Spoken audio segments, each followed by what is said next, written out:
নমস্কাৰ ই নিউজ এনিৰ প্ৰতিগৰাকী দৰ্শকক মই অংকিতাই এই মুহূৰ্তত স্বাগতম জনাইছো এটা বিশেষ খবৰ এই মুহূৰ্তত লৈ আহিছো 2020 বৰ্ষৰ আজি শেষৰটো সূৰ্যগ্ৰহণ প্ৰত্যক্ষ কৰিব সমগ্ৰ বিশ্ববাসীয়ে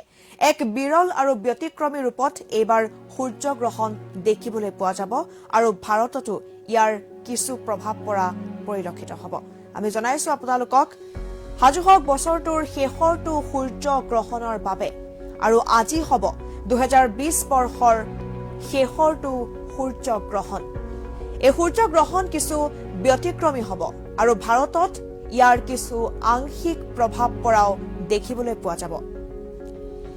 ভাৰতৰ লগতে বিভিন্ন প্ৰান্তত 2020 বৰ্ষৰ এই শেষৰটো সূৰ্যগ্ৰহণৰ প্ৰভাৱ পৰা দেখিবলৈ পোৱা যাব সন্ধিয়া 7:03 আৰম্ভ হ'ব এই গ্ৰহণ আৰু এইবাৰ দিনত নহয় ভাৰতত সেইভাৱে প্ৰভাৱ নপৰে কিয়নো 7:03 সন্ধিয়াৰ ভাগতহে এই গ্ৰহণ আৰম্ভ হ'ব নিশা 12:23 অন্ত পৰিব এই গ্ৰহণৰ আৰু ইয়াৰ আটাইতকৈ বেছি প্ৰভাৱ দেখিবলৈ পোৱা যাব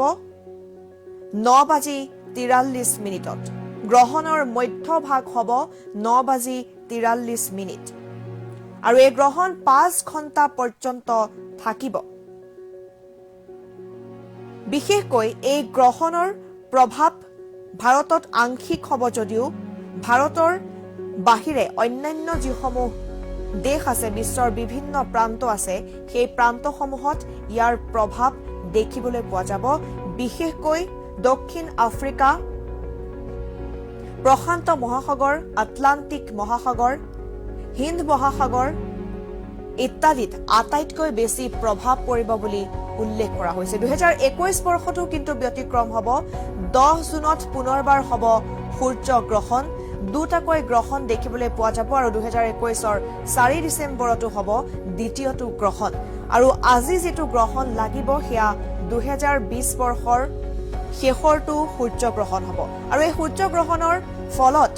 বিভিন্ন ধৰণৰ প্ৰভাৱ পৰা বুলি ইতিমধ্যে সকলোৱে বিশ্বাস কৰে জ্যোতিষ শাস্ত্ৰবিদসকলে ইয়াক লৈ যথেষ্ট অধ্যয়ন কৰিছে আৰু সেই অধ্যয়ন কৰাৰ পাছত তেওঁলোকে বিভিন্ন ধৰণৰ পৰীক্ষামূলক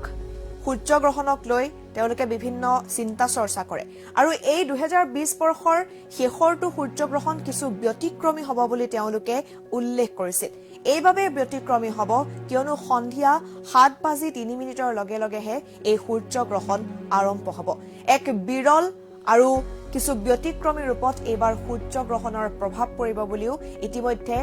জ্যোতিষ শাস্ত্ৰবিদসকলে উল্লেখ কৰিছে তেওঁলোকে অধ্যয়ন কৰিছে